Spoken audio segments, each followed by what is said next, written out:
Bismillahirrahmanirrahim. Fenomena Yahudi pesek sudah ada sejak zaman Rasulullah. Yahudi pesek adalah istilah yang dituliskan oleh Kiai Haji Lutfi Basori pada akun beliau dan diramaikan oleh para influencer sekaligus pengguna Twitter, salah satunya yang ikut meretweet mantan Menteri BUMN Said Didu yang kemudian ramai diperbincangkan publik saat eskalasi konflik Palestina-Zionis sedang naik hingga trending. Yahudi pesek yang dimaksud adalah orang non-Yahudi, khususnya warga Indonesia, yang dengan begitu getol menjudutkan perjuangan warga Palestina atas penjajahan Zionis Israel. Umumnya, mereka menyudutkan kelompok pejuang Hamas yang diketahui memberikan perlawanan terhadap Zionis Israel. Sebagian dari Yahudi pesek tersebut menyebut bahawa Hamas dibiayai oleh Wahabi. Sebagian lagi mempertanyakan dana yang didapatkan Hamas sehingga mampu membiayai rudal yang nilainya sangat mahal. Ada juga yang menyatakan bahawa Israel hanya membela diri sendiri karena selalu diserang Hamas. Bahkan sebagian dari mereka melabeli Hamas sebagai teroris. Yang cukup membuat rakyat Indonesia sangat geram adalah statement yang menyatakan bahawa Palestina dan Israel bukan urusan Indonesia, melainkan urusan mereka, bangsa Yahudi, bangsa Arab dan Yahudi. Urusan Indonesia adalah nasib kita dan hari depan anak cucu kita, sebagaimana dilansir dari Berita 1 di Jakarta.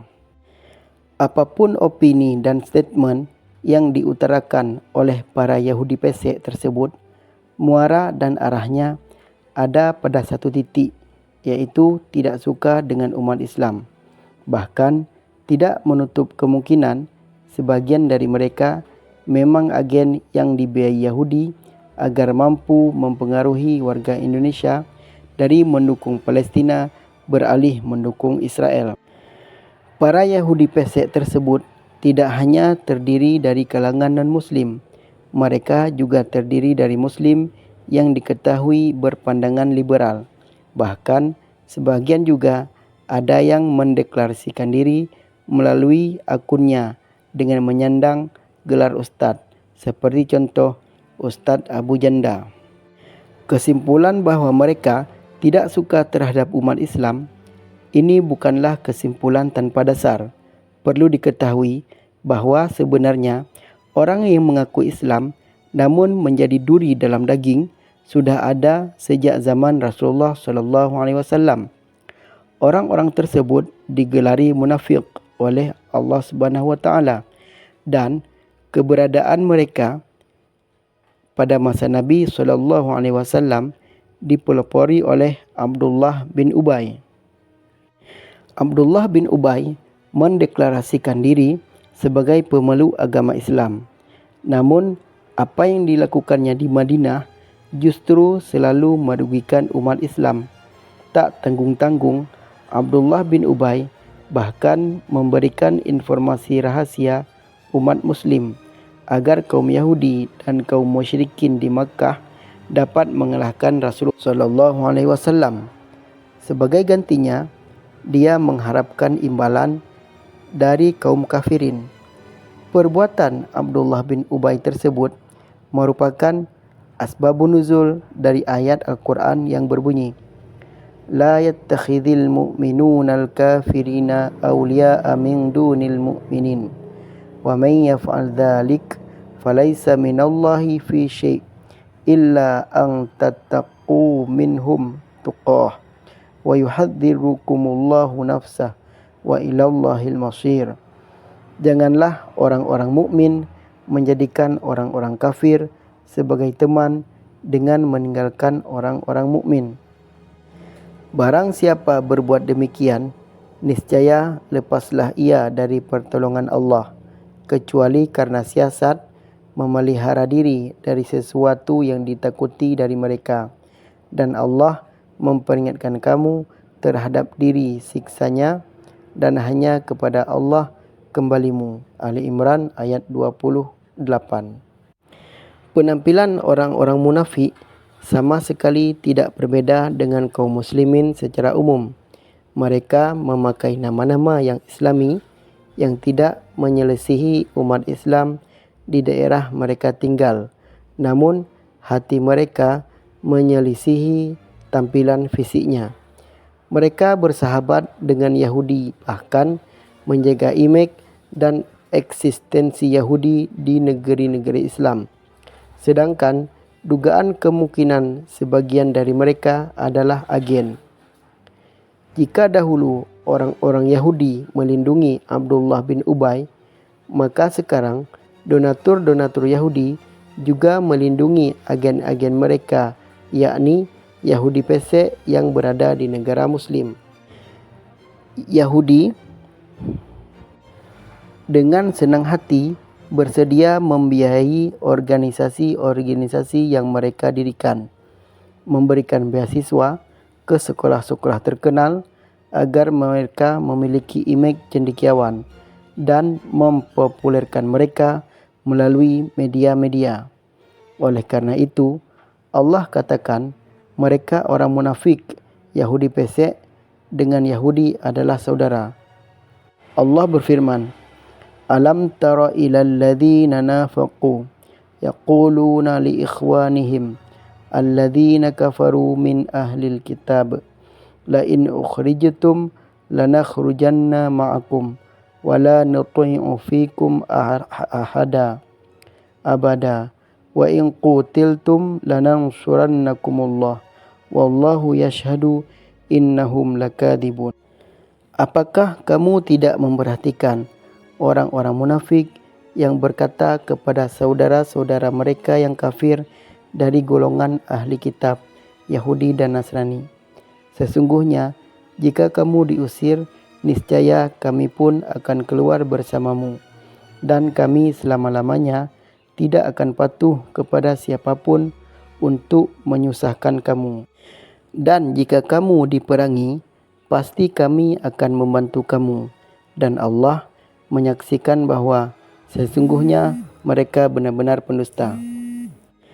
Berkenaan dengan sudut pandang hukum, ulama berbeza pendapat mengenai orang-orang Muslim, namun menjadi pembantu bagi orang-orang kafir yang melakukan kejahatan terhadap umat Islam. Sebagian ulama berpendapat mereka telah menjadi golongan kafir dalam artian murtad. Namun sebagian lagi menyatakan mereka tetap Muslim, namun mereka berdosa dan terhina sebagaimana orang kafir. Ulama yang berpendapat mereka telah jatuh di dalam kekafiran, salah satunya adalah Imam Tabari dalam tafsirnya, Qauluhu ta'ala, wa may yatawallahum minkum fa innahu minhum. Orang dari kalian yang menjadi pembantu mereka orang kafir, maka sesungguhnya dia bagian dari mereka orang kafir. Ketika menafsiri ayat tersebut, beliau menyatakan, fa inna man tawallahum wa nasarahum 'alal mu'minin fahuwa min ahli dinihim wa millatihim fa innahu la yatawalla mutawalla ahada illa wa huwa bihi wa bidinihi wa ma huwa alaihi radin wa idza radiyahu wa radiya dinuhu faqad ada man khalafahu wa sakhitahu wa sara hukmuhu. Maka sesungguhnya barang siapa yang membantu dan menolong orang kafir untuk mengalahkan kaum muslimin, ia adalah bagian dari mereka menjadi kafir. Maksudnya, orang yang meridai non-muslim karena agamanya, maka orang tersebut sama dalam hukum kufur. Namun, ada juga di antara para ulama yang menyatakan mereka tidak jatuh ke dalam kekafiran. wa man tawallahum bi af'alihi duna mu'taqidatihi wala ikhlali bi imanin fahuwa minhum fil maqti wal mudhammati wa man tawallahum fil mu'taqidi fahuwa minhum fil kufri. Barang siapa yang membantu mereka orang-orang kafir memerangi Islam dengan perbuatannya, bukan dengan i'tiqadnya, dan tidak menyelisihi dengan imannya, maka dia bagian dari mereka orang kafir dalam hal dosa dan hinanya. Dan barang siapa menjadi pembantu mereka dalam hal akidah, maka dia bagian dari mereka dalam hal kekafiran. Dari uraian di atas dapat kita tarik kesimpulan bahwa Yahudi pesek merupakan pengkhianat bagi umat Islam. Mereka disebut munafik oleh Allah dan kriterianya adalah senang bersaudara dengan orang-orang kafir yang memusuhi Islam. Sebaliknya, mereka memusuhi umat Islam dan menjadi duri dalam daging. Nah, menariknya, mantan Menteri BUMN Said Didu menemukan identitas khas akun-akun Yahudi pesek. Mereka gemar menggunakan hashtag Pancasila, NKRI, atau lebih mudah lagi disebut, mereka adalah orang-orang yang selama ini paling gemar berkuar-kuar, paling Pancasilais, dan gemar menuduh yang lain radikal. Wallahu a'lam.